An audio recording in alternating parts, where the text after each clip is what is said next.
Bapa, berbicaralah kepada masing-masing kami, pribadi lepas pribadi pada pagi hari ini. Kami rindu apa yang menjadi isi hati Tuhan.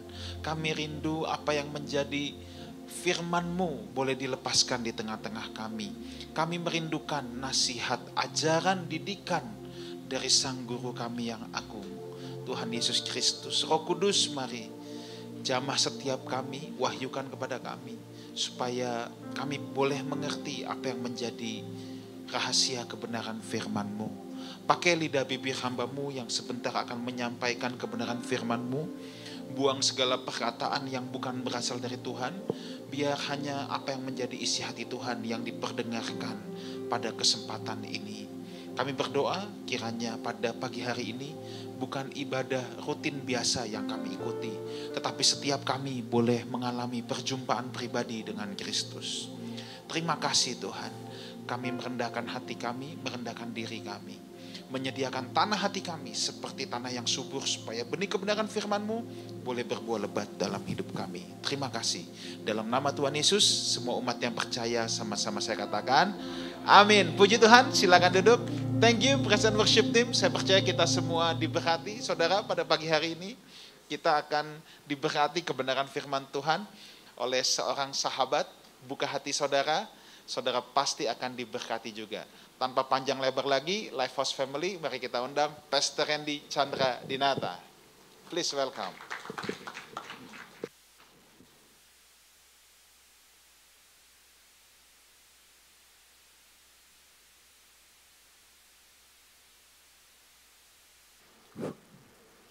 Shalom Bapak Ibu Saudara sekalian. Shalom. Ada sukacita pagi hari ini? Puji Tuhan ya, walaupun masih suasana lebaran ya. Minal aidin wal faizin, mohon maaf lahir dan batin. Dan mungkin beberapa dari antara saudara ada yang sedang berlibur bersama dengan keluarga, baik di dalam negeri maupun luar negeri. Saya percaya semua tetap ada di dalam anugerah Tuhan, amin. Puji Tuhan, terima kasih untuk kesempatan yang diberikan Pastor Wigan, Pastor Ruli dan seluruh tim yang ada. Saya sungguh bersyukur untuk pagi hari ini saudara boleh diberikan kesempatan untuk membagikan kebenaran firman Tuhan. Ya jujur agak deg-degan juga karena Koko Pastor dan Abang Pastor di depan saya ini adalah orang-orang yang sangat saya hormati ya di dalam pelayanan saya semenjak saya masih di youth waktu itu ya. Saya biasa mengundang beliau-beliau ini untuk berkhotbah di Master Plan Youth di tempat saya melayani dan tidak pernah terpikir sebelumnya bahwa suatu hari saya akan berkhotbah dan ada Pastor Wigan, Pastor Ruli dan semua saudara sekalian yang bisa menyaksikan dan mendengarkan kebenaran firman Tuhan. Sungguh sebuah kehormatan bagi saya. Nah sebelum saya membagikan firman Tuhan, izinkan saya untuk memperkenalkan diri terlebih dahulu karena ada istilah tak kenal maka tak sayang ya, walaupun khususnya yang perempuan jangan terlalu sayang karena saya sudah menikah ya. Nama saya Randy Chandra Dinata, shalom. Dan saya melayani di satu gereja namanya GBI Ebenezer di daerah Menteng, Jakarta Pusat. Pengembalaan dari Pastor Amos Hosea, ya tentunya juga sahabat dari para hamba Tuhan di tempat ini. Dan saya sudah menikah, punya seorang istri, sayangnya istri saya nggak bisa ikut. Hari ini namanya Dita, juga saya punya 2 orang anak, yang laki-laki usia 8 tahun namanya Dominic, dan yang perempuan Emily, ya usia 4 tahun, puji Tuhan. Biasanya saya datang pelayanan itu serombongan sama istri dan anak-anak, cuma belakangan si Dominic ini lagi happy banget ikut sekolah minggu gitu ya, di gereja lokal kami, jadi mau gak mau ya udah. Kapan lagi kan anak itu excited untuk mencari Tuhan sendiri, ya kita persilahkan untuk ayo ibadah gitu kan. Jadi saya harus single fighter sendiri datang ke tempat ini ya. Ya tentunya bersama Tuhan dan Roh Kudus ya. Dan saya sungguh bersyukur saudara kalau pagi siang hari ini boleh melayani kebenaran firman Tuhan. Dan tema yang diberikan kepada saya pada pagi hari ini judulnya adalah sangkal diri, pikul salib. Bilang sama saya, sangkal diri, pikul salib. Waduh, ini khotbah yang ngeri-ngeri sedap ya, karena untuk mengkhotbahkannya sih nggak terlalu sulit. Tapi untuk menghidupinya, nah itu PR tersendiri saudara ya. Karena menyangkal diri dan memikul salib itu sejujurnya bukanlah defaultnya kita. Bukanlah kecenderungan alami kita. Ya, karena kalau kecenderungan kita sebagai manusia berdosa itu kan bukan menyangkal diri tapi lebih kepada mementingkan ego sendiri. Ya, boro-boro memikul salib yang ada bikin orang disalib gitu ya. Oleh karena keegoisan kita. Sehingga kalau ngomongin soal sangkal diri pikul salib tentunya ini bukanlah sesuatu yang mudah saudara untuk kita praktekkan. Nah, maka kita akan belajar sama-sama seperti apa sih yang dimaksud dengan sangkal diri dan pikul salib. Matius pasalnya yang ke-16 ayat yang ke-24. Ya saudara, tentunya ini yang menjadi ayat tema kita. Matius pasalnya yang ke-16 ayat 24. Di situ dikatakan demikian. Kita baca bersama 2, 3. Lalu Yesus berkata kepada murid-muridnya, setiap orang yang mau mengikut aku, ia harus menyangkal dirinya, memikul salibnya dan mengikut aku. Perhatikan saudara bahwa ini adalah sebuah undangan yang diberikan kepada para murid, orang-orang yang telah datang kepada Yesus dan berkomitmen untuk mengikut dia. Maka Yesus memberikan sebuah persyaratan untuk menjadi seorang murid yang sejati. Yaitu untuk mereka apa? Menyangkal diri dan memikul salib. Murid yang sejati harus berani untuk mulai mematikan keinginan dagingnya, keegoisan pribadinya. Dan mulai berani untuk ikut menderita, memikul salib bersama Yesus saudara. Sehingga yang namanya kekristenan adalah sesuatu yang tidak mudah. Ada harga yang harus dibayar untuk menjadi seorang percaya.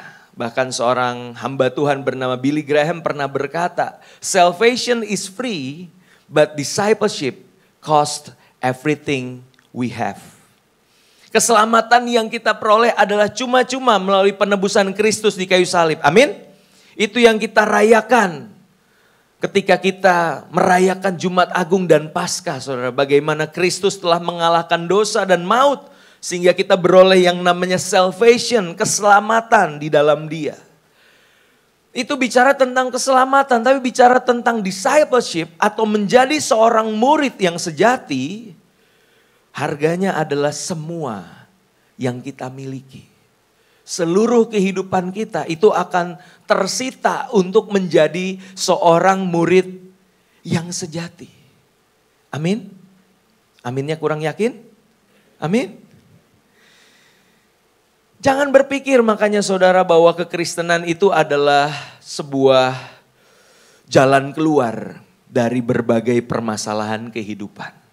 Jadi kalau saya ikut Yesus itu artinya semua masalah tiba-tiba menyingkir. Kita jadi punya jalan tol yang bebas hambatan. Semua akan serba baik-baik saja. Ketahuilah bahwa kekristenan itu justru adalah jalan salib, saudara. Jalan yang tidak mudah, jalan yang tidak nyaman, jalan yang mungkin penuh dengan penderitaan. Namun itulah undangan Yesus untuk kita menyangkal diri dan memikul salib. Masih berani jadi Kristen? Siap jadi pengikut Yesus? Ya, ada harganya saudara. Sangkal diri dan pikul salib.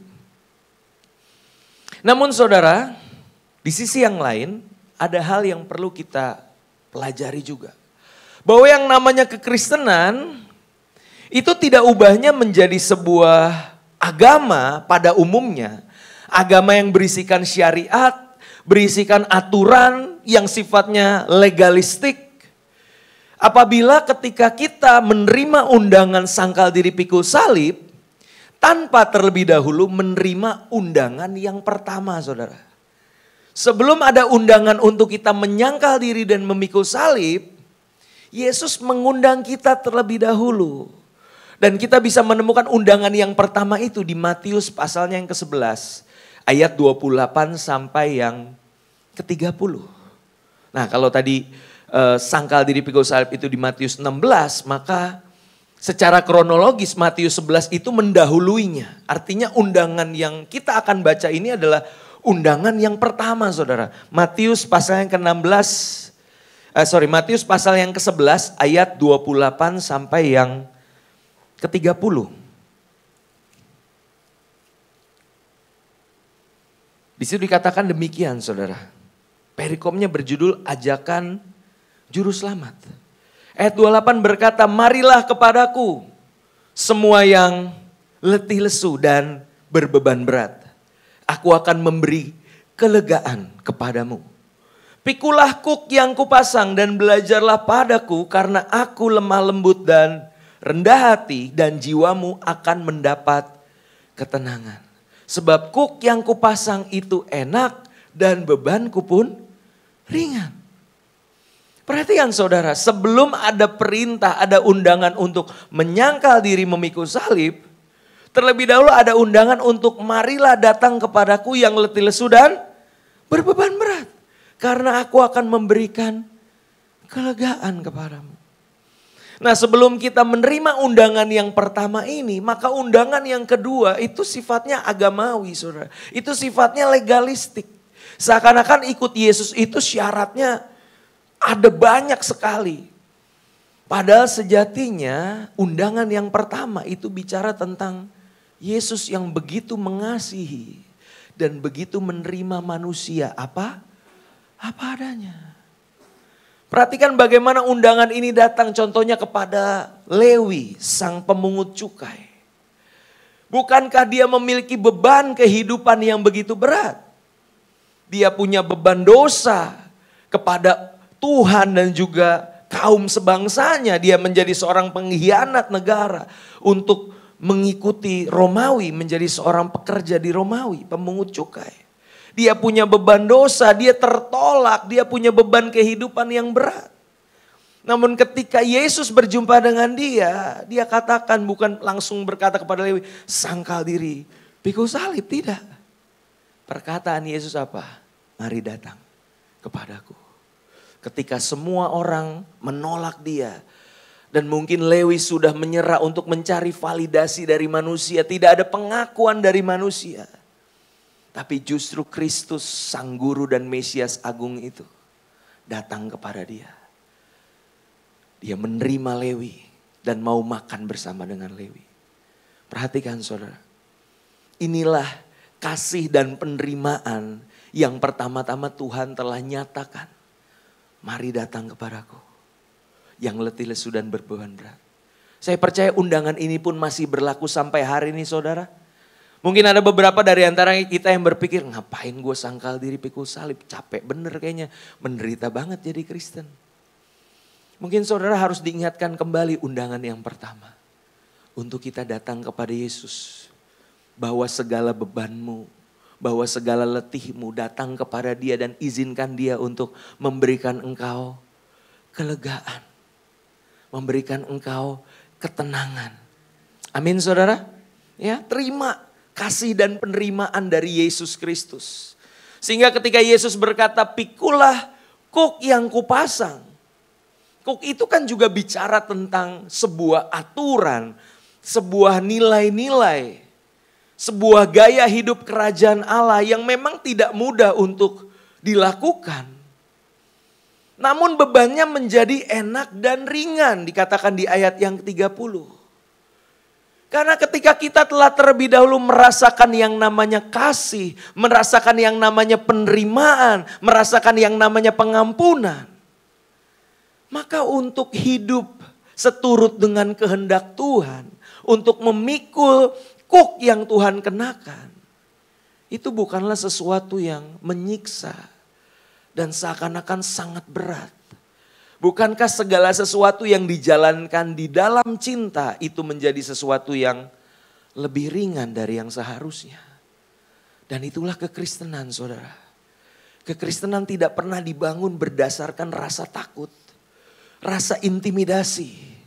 Ada yang salah dengan kekristenan kita ketika kita masuk ke dalam ruang ibadah dengar firman, kok rasanya isinya itu semua tuduhan kepada kita. Semuanya adalah bentuk intimidasi. konsekuensi dari hukuman, itu yang menjadi titik tekan. Padahal kekristenan yang sejati itu bicara tentang sukacita.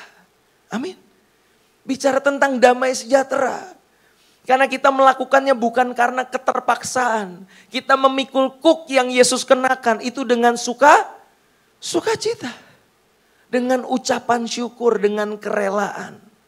Di dalam kasih tidak ada ketakutan, saudara.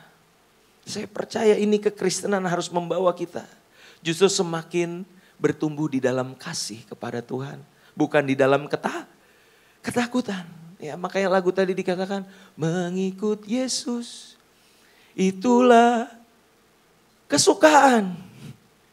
Kesukaan itu bicara sesuatu yang aku rindukan. Bukan keterpaksaan, tapi karena kerelaan. Amin saudara. Maka terimalah undangan yang pertama. Marilah datang kepadaku yang letih lesu dan berbeban berat. Maka syarat untuk memikul salib, menyangkal diri itu bukan sesuatu yang menyiksa. Tapi sesuatu yang menjadi kesukaan bagi setiap kita. Nah disinilah pentingnya saudara untuk kita memiliki sebuah teologi yang seimbang. Ya, saya percaya teologi yang seimbang adalah teologi yang sehat. Sehingga kita menyadari betul bahwa kita memang murid Tuhan, kita adalah hambanya, betul. Tapi di saat yang sama kita pun adalah anaknya. Dia adalah Bapa yang tidak perlu kita takuti, tapi Bapa yang kita kasihi, Bapa yang kita rindukan. Dia bukan cuma guru yang otoriter yang memberikan perintah dan larangan, tapi dia juga adalah sahabat yang mengerti hati kita, yang mau mendengarkan curahan hati kita, saudara. Ya, dan itulah keseimbangan yang perlu kita miliki. Sehingga sangkal diri pikul salib itu menjadi sesuatu yang menyenangkan, yang membawa kebahagiaan dan sukacita bagi setiap kita. Amin, saudara. Puji Tuhan. Nah, kita akan gali lebih dalam kemudian seperti apa sih yang dimaksud dengan menyangkal diri. Deny yourself. Ya, kita buka Alkitab kita dari 2 Korintus pasalnya yang kelima ayat yang ke-15. 2 Korintus pasalnya yang kelima ayat yang ke-15. Kita baca bersama saudara 2-3. Dan Kristus telah mati untuk semua orang supaya mereka yang hidup tidak lagi hidup untuk dirinya sendiri. Tetapi hidup untuk Dia yang telah mati dan dibangkitkan bagi mereka. Deny yourself atau sangkal diri itu bicara tentang kehidupan yang tidak lagi dihidupi bagi diri sendiri. Sebuah kehidupan yang beralih dari self-centered menjadi kehidupan yang Christ-centered. Dan tentunya ini menjadi sebuah perjuangan yang tidak mudah saudara ya. Karena bicara tentang siapa yang duduk di tahta hati kita. Seringkali bukan Tuhan tapi siapa? Diri kita sendiri, ego kita yang duduk di tahta hati kita.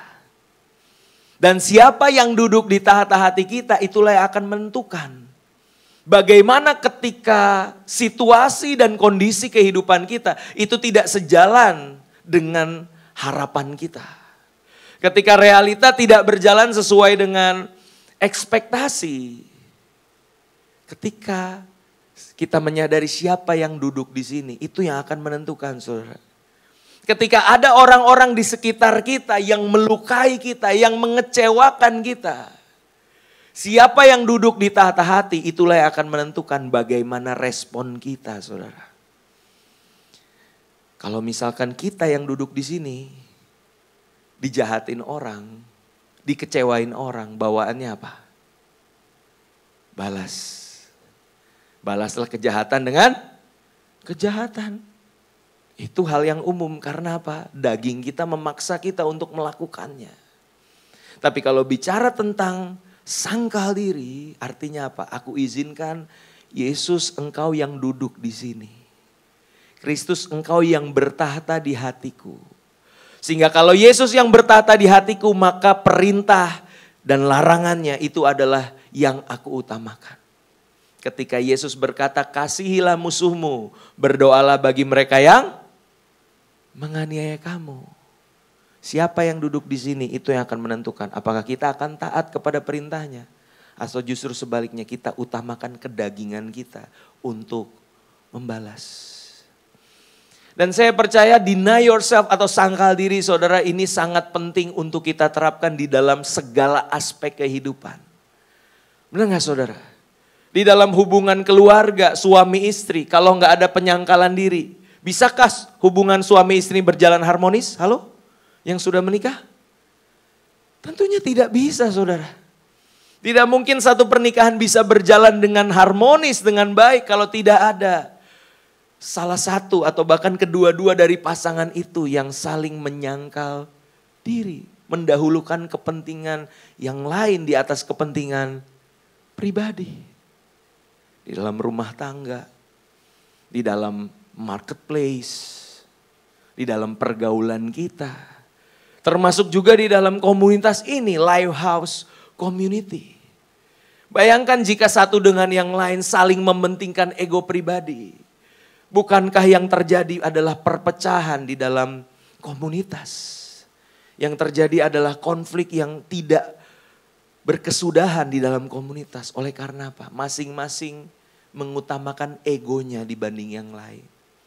Nah maka dari itu bicara tentang menyangkal diri artinya kita rela untuk menjadikan Kristus sebagai pusat di dalam kehidupan kita. Amin. Bukan lagi aku, tetapi Yesus yang hidup di dalam aku. Itu bicara tentang sangkal diri saudara. Dan berikutnya seperti apa lagi yang dimaksud dengan menyangkal diri? Menyangkal diri itu artinya kita rela untuk hidup di dalam visi dan kehendak Allah. Bukan ambisi pribadi. Bilang sama saya, hidup bagi visi Allah. Bukan ambisi pribadi. Nah tapi yang jadi masalah ini kadang visi dan ambisi itu beti saudara. Beda-beda tipis. Kita pikir itu adalah visi yang daripada Tuhan, ternyata itu adalah ambisi kita. Nah ini yang terjadi ketika statement yang keluar dari mulut Yesus tentang menyangkal diri dan memikul salib di Matius 16 ayat 24 itu didahului oleh statement juga yang keluar dari Petrus. Di Matius pasal yang ke-16 ayat 21 sampai yang ke-23. Ya perhatikan saudara, Matius pasalnya yang ke-16 ayat 21 sampai 23. Sejak waktu itu Yesus mulai menyatakan kepada murid-muridnya bahwa ia harus pergi ke Yerusalem dan menanggung banyak penderitaan dari pihak tua-tua, imam-imam kepala dan ahli-ahli Taurat, lalu dibunuh dan dibangkitkan pada hari ketiga. Yesus sudah berkali-kali menubuatkan tentang kematiannya saudara. Lalu di ayat yang ke-22. Tetapi apa yang dilakukan Petrus? Petrus menarik Yesus ke samping dan menegur dia. Buset, gurunya ditegur oleh muridnya. Katanya apa? Tuhan, kiranya Allah menjauhkan hal itu. Hal itu sekali-kali takkan menimpa engkau. Perhatikan saudara. Kalau berhenti sampai sini kelihatannya ini murid yang sangat bersimpati kepada gurunya. Murid yang sangat mengasihi gurunya. Ada kasih dan kepedulian yang ditunjukkan oleh Petrus kepada Yesus. Tapi ternyata di balik bentuk kasih dan kepedulian itu ada ambisi pribadi yang dimiliki oleh Petrus. Karena dia berpikir ini kan Mesias yang akan menggulingkan Roma. Jangan sampai mati dong. Dia harusnya selamat supaya kita nanti terbebas. Nah makanya reaksi Yesus di ayat 23. Maka Yesus berpaling dan berkata kepada Petrus, "Nyala iblis, engkau suatu batu sandungan bagiku. Sebab engkau bukan memikirkan apa yang dipikirkan Allah, melainkan apa yang dipikirkan manusia." Bayangin saudara, udah kelihatannya romantis gitu, Yesus jangan mati gitu. Tiba-tiba ditengking saudara. "Nyala engkau iblis. Engkau satu batu sandungan bagiku." Kenapa? Karena engkau memikirkan bukan apa yang dipikirkan oleh Allah, melainkan apa yang dipikirkan oleh manusia. Karena engkau tidak mengerti visinya Allah. Engkau mengejar apa yang menjadi ambisi manusia. Dan itu yang membuat Yesus menegur Petrus, saudara. Penyangkalan diri itu bicara tentang mendahulukan visi dan agenda Allah. Lebih daripada ambisi pribadi kita. Amin, saudara. Ya, makanya kata lagu tadi tuh pas banget ya. Ku lepas semua hakku untuk mengenal kehendaknya di hidupku. Ku lepas semua hakku, termasuk apa? Ambisiku Tuhan. Cita-cita pribadiku aku letakkan di kakimu. Apa yang Tuhan kehendaki untuk Tuhan perbuat di dalam hidupku. Aku ikut kehendakmu. Nah, itu menyangkal diri, saudara. Makanya saya suka agak terganggu ya kalau ada orang yang suka pakai istilah mari kita libatkan Tuhan di dalam rencana kita. Libatkan Tuhan. Itu maknanya seperti apa, saudara? Melibatkan Tuhan itu seakan-akan gini, kita udah punya agenda, kita udah punya rencana, terus kita susun proposalnya. Kita bikin sendiri, Tuhan gak perlu tahu dulu. Nanti kalau proposalnya udah gak jadi, gue sodorin nih ke Tuhan. Tuhan, ini proposalku, ACC ya Tuhan. Aku libatkan engkau untuk meng-ACC proposalku. Supaya apa? Supaya proposalku ini go lancar. Supaya tujuan dan kehendakku ini tercapai. Tuhan jagai, Tuhan lindungi ya. Libatkan Tuhan. Tapi saya lebih suka dengan istilah justru sebaliknya, saudara. Bukan libatkan Tuhan dalam rencana kita. Tapi kita berkata, kita berdoa kepada Tuhan. Tuhan, libatkan aku di dalam rencana besarmu. Amin, saudara. Libatkan aku di dalam agenda besarmu bagi dunia ini. Karena agendaku dibanding agendamu itu langit dan bumi, Tuhan. Jalanku di atas jalanmu itu jauh banget. Rancanganmu itu jauh lebih besar daripada rancanganku. Maka aku sebagai hambamu, sebagai pengikutmu, menundukkan kehendakku, menundukkan visi dan agendaku kepada visi dan agenda besarmu. Amin. Ya, jadi mulai sekarang jangan lagi berdoa, Tuhan aku libatkan engkau di dalam rencanaku. Tapi sebaliknya apa? Tuhan libatkan aku di dalam rencanamu. Ya, karena rencana Tuhan itu yang terbesar bagi dunia ini dan kita yang ngikut sama maunya Dia, saudara. Amin. Ya. Dan ketika kita menjalani kehidupan di dalam proses penyangkalan diri tadi, biasanya ketika kita sudah menjalani sebuah kehidupan, di situ ada yang namanya keberhasilan dan juga kegagalan. Nah, bagaimana kita menyangkal diri itu pun akan menentukan bagaimana respon kita ketika kita menghadapi keberhasilan dan begitu pun ketika kita menghadapi kegagalan. Orang yang terlatih untuk menyangkal dirinya ketika Tuhan izinkan dia mengalami keberhasilan, dia tidak akan mengambil kredit itu bagi dirinya sendiri.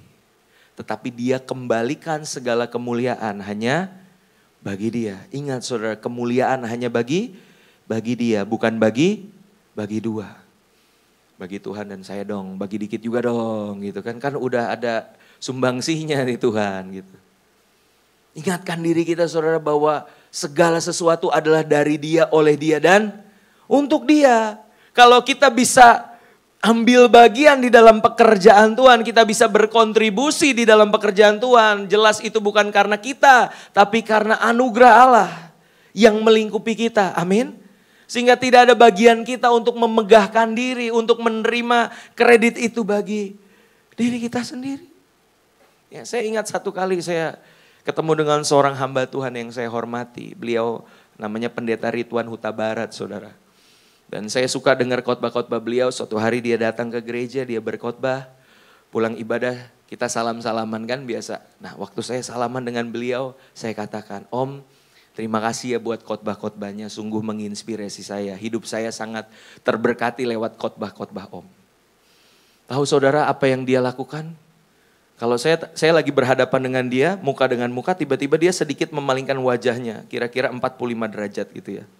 Terus dia bilang gini, ya Tuhan, jauhkanlah aku dari pencobaan ini gitu. Dia bilang seperti itu dan saya bilang, emang gue setan cobain lu gitu.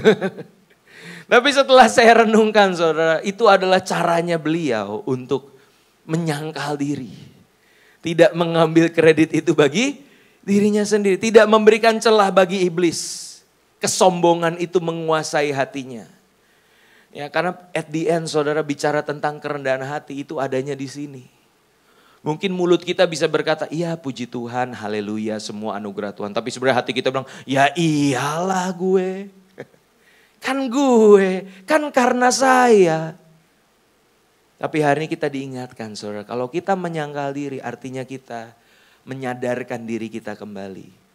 Bahwa segala sesuatu yang kita miliki, yang bisa kita lakukan, semua karena kasih karunia-Nya. Di luar Yesus kita tidak bisa berbuat apa-apa. Amin saudara? Itu ketika kita berhasil, lalu bagaimana ketika kita gagal? Ternyata menyangkal diri ini juga bermanfaat loh. Ketika di dalam hidup ya, namanya realita kehidupan ada berhasil, ada gagal. Dan kadang Tuhan juga mengizinkan anak-anaknya mengalami sebuah proses kegagalan. Dan ketika kita mengalami kegagalan, penyangkalan diri itu akan menyadarkan kita kembali.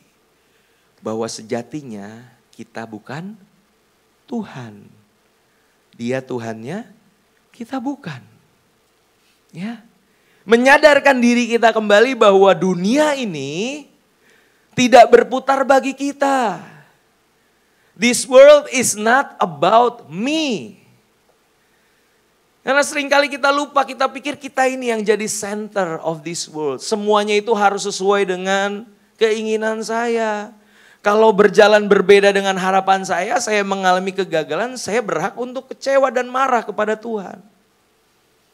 Tapi hari ini kita diingatkan kembali bahwa hidup ini bukan tentang aku. Ya, ketika kita gagal, kita menyadari, oh Tuhan, memang Engkaulah pusat dari segala sesuatu dan aku bukan.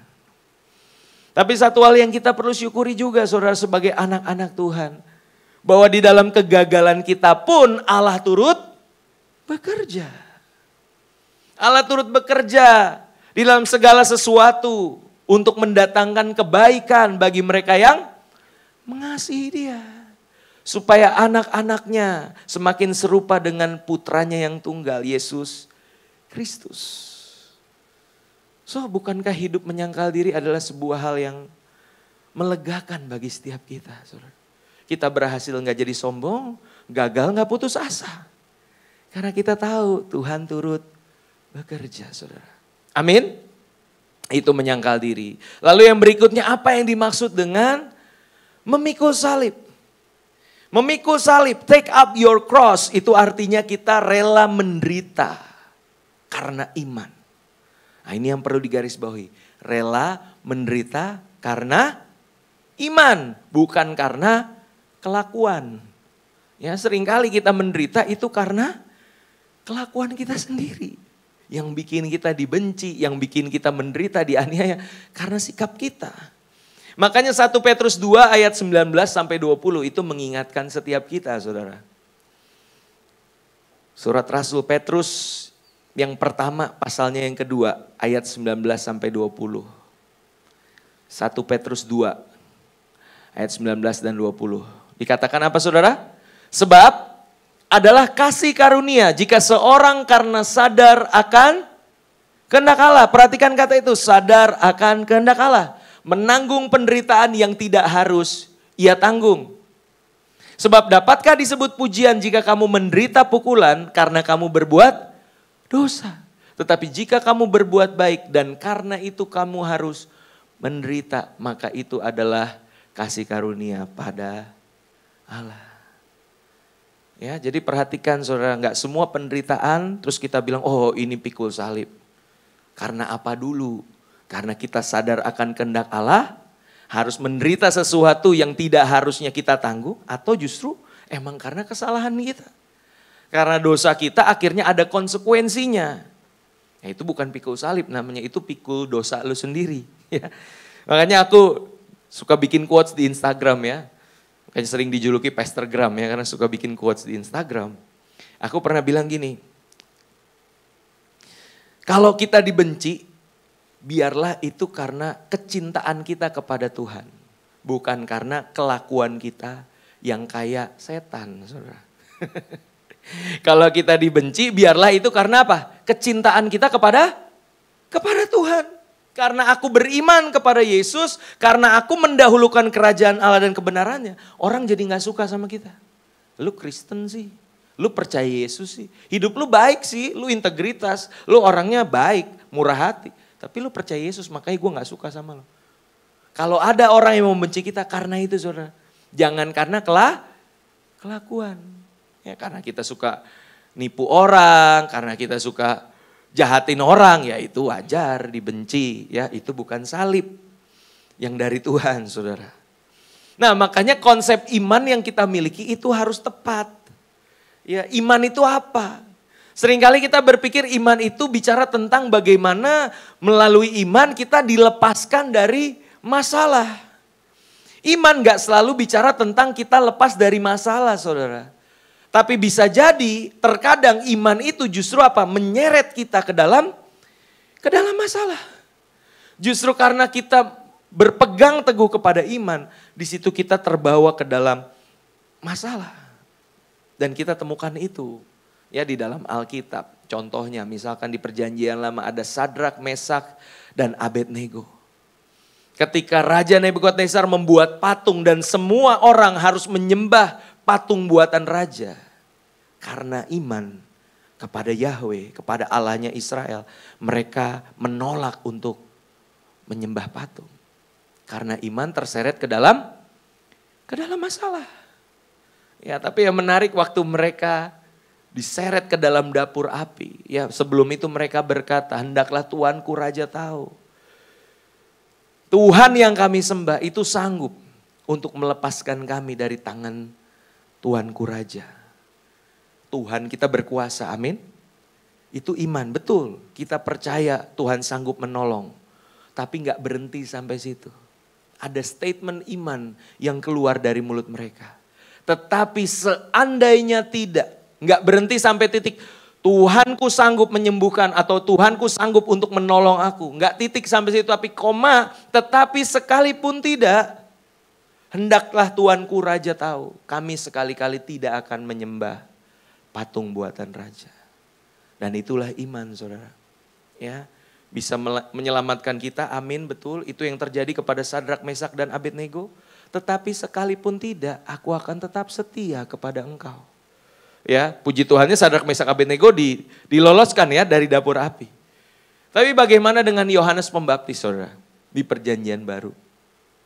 Oleh karena iman, dia menyatakan kebenaran kepada Herodes yang mengambil istri saudaranya.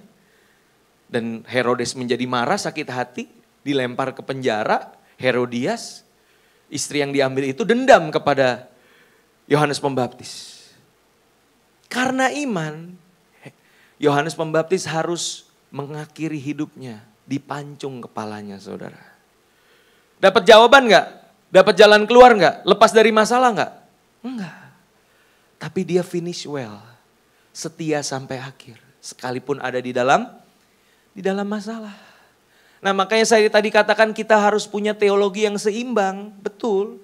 Tuhan sanggup menolong iya, tapi kalaupun tidak, aku tetap setia. Ya, belum lagi kalau kita baca para pahlawan iman di Ibrani 11. Ada beberapa yang mendapatkan pertolongan di bumi ini. Tapi ada beberapa juga yang sampai akhir hidup mereka mati sebagai martirnya Tuhan. Tapi mereka pun dianggap sebagai orang yang finish well, saudara, di mata Tuhan. Orang-orang yang menerima mahkota kehidupan. Amin, saudara.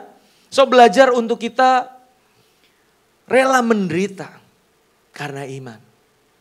Karena di balik setiap penderitaan itu, saya percaya ada kebahagiaan dan berkat tersendiri. Makanya di Matius 5 ayat 10 sampai 12 sabda bahagia, saudara. Ketika Yesus berkata berbahagialah kamu, berbahagialah kamu. Dan sampailah kepada penganiayaan dan penderitaan. Matius 5 ayat 10 berkata apa?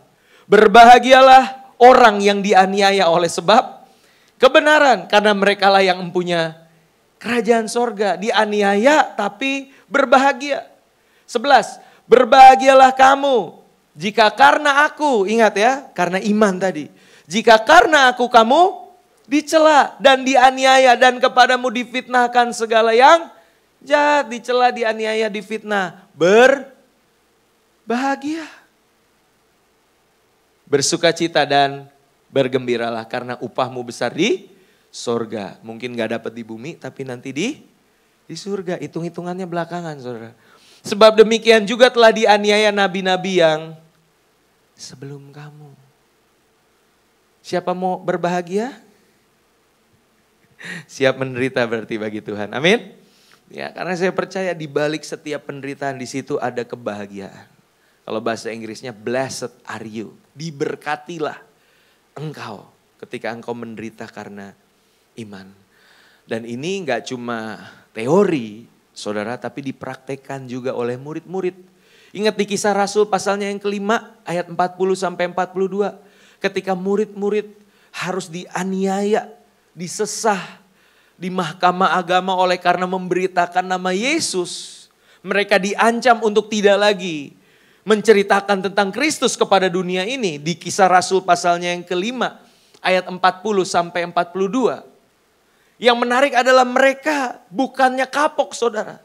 Bukannya bilangin, Petrus makanya gue bilang udahlah kita underground aja, santai-santai aja. Lu ngapain sih khotbah di muka umum? Kita jadi kena kan gitu. Enggak saudara, mereka enggak salah menyalahkan. Ya walaupun mereka, para pemuka agama itu memanggil rasul-rasul, menyesah mereka, melarang mereka mengajar dalam nama Yesus. Dan melepaskan mereka. Ayat 41, mereka enggak kapok. Justru mereka apa? Berkata apa? Rasul-rasul itu meninggalkan sidang mahkamah agama dengan gembira. Disiksa, dianiaya, menderita tapi gembira. Aneh ya. Tapi inilah kekristenan saudara. Ya, meninggalkan sidang mahkamah agama dengan gembira karena mereka telah dianggap layak menderita penghinaan oleh karena nama Yesus. Mereka berkata, akhirnya kita juga bisa beroleh bagian untuk memikul salib seperti Tuhan kita. Ya, anggaplah itu sebuah kehormatan saudara. Sebuah sukacita tersendiri. Kalau di dalam kehidupan engkau harus memikul salib. Ayat 42. Enggak berhenti. Lanjut lagi. Dan setiap hari mereka melanjutkan pengajaran mereka di bait Allah dan di rumah-rumah orang. Dan memberitakan Injil tentang Yesus yang adalah Mesias. Penderitaan tidak menghentikan orang-orang Kristen saudara. Tapi penderitaan itu justru semakin membakar semangat untuk semakin serupa dengan Kristus. Ya, bersyukurlah saudara. Karena ketika kita menderita pun pada akhirnya ini yang terakhir, poin terakhir saudara. Bahwa kita akan mengalami yang namanya damai sejahtera. Dan penghiburan daripada Roh Kudus. Damai sejahtera dan penghiburan yang bukan berasal dari dunia ini. Tetapi dari Roh Kudus. Yohanes pasalnya yang ke-14 ayat 26 sampai 27. Tetapi jika penghibur itu datang. Ya kita baca yuk ayatnya. Yohanes 14 ayat 26 sampai 27. Janji Bapa kepada setiap pengikutnya. Tetapi penghibur, kita baca bersama, yaitu Roh Kudus yang akan diutus oleh Bapa dalam namaku. Dialah yang akan mengajarkan segala sesuatu kepadamu dan akan mengingatkan kamu akan semua yang telah kukatakan kepadamu. Tetapi penghibur itu saudara. Ya lalu dikatakan damai sejahtera ku tinggalkan bagimu. Damai sejahtera ku berikan kepadamu. Dan apa yang ku berikan tidak seperti yang diberikan oleh dunia kepadamu. Janganlah gelisah dan gentar hatimu. Tetapi penghibur itu akan diutus kepadamu. Amin. Dialah yang akan memberikan damai sejahtera yang bukan berasal dari dunia ini.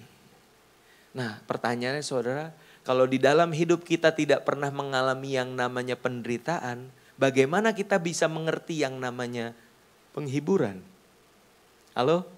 Kalau kita selalu mendapatkan damai sejahtera di tengah dunia ini oleh karena situasi dan kondisi yang sesuai dengan harapan kita, bagaimana kita bisa merasakan dan mengalami sendiri apa itu damai sejahtera yang berasal dari Tuhan? Ya, Makanya bersyukur kalau hari ini Tuhan izinkan ada pergumulan di hidupmu. Ada tantangan, ada pergumulan penderitaan yang tidak mudah. Di situ engkau sedang dibentuk untuk mengalami apa itu yang namanya penghiburan daripada Roh Kudus. Apa itu yang namanya damai sejahtera dari Roh Kudus. Ya, tapi celakalah saudara. Ketika engkau di dalam kesulitan, ketika engkau mengalami penderitaan, tapi justru bukan dari Tuhan engkau mendapatkan penghiburan itu. Bisa jadi dari uangmu, dari kekayaanmu, dari tipu daya dosa, ya kan? Lagi sedih, lagi susah hati, cari penghiburan ke dunia. Bukan carinya ke Tuhan. Engkau mendapatkan penghiburan itu sehingga engkau gak pernah yang namanya mengalami perjumpaan dengan Roh Kudus. Engkau tidak pernah mengalami yang namanya dihiburkan oleh Roh Kudus. Roh Kudusnya mau menghibur nih, ya lu udah terhibur duluan sama minum-minuman lo. Ya kan? Padahal Tuhan mau menghibur kita tapi gak dapat kesempatan. Kenapa? Karena dunia inilah yang menghibur kita. Makanya Yesus pernah berkata, tetapi celakalah kamu, hai kamu yang kaya. Karena dalam kekayaanmu kamu telah memperoleh penghiburanmu. Jadi kalau lagi susah hati, menderita, cari siapa saudara? Cari Yesus. Cari Tuhan. Jangan cari penghiburan dari dunia. Nanti itu berkat-berkat Allah lewat penghiburan, damai sejahtera kita gak bisa nikmatin. Ya. Berbahagialah saudara ketika kita memikul salib menyangkal diri. Ya, karena di dalam penyangkalan diri, pemikulan salib di situ ada berkat. Amin. Ada kebahagiaan. Tapi di sisi yang lain ingatlah, waktu kita sangkal diri, pikul salib, menderita bagi Kristus, ingatlah bahwa Tuhan yang lebih dulu mengundang kita, menerima kita, mengasihi kita, mengampuni kita. Sehingga penyangkalan diri dan pemikulan salib itu bentuk respon saudara. Bukan inisiatif kita, tapi Allah yang lebih dulu berinisiatif. Mengasihi, mengampuni, menerima kita. Maka memikul kuk yang dari Tuhan itu adalah sukacita, kerelaan, bukan keterpaksaan. Amin buat firman Tuhan.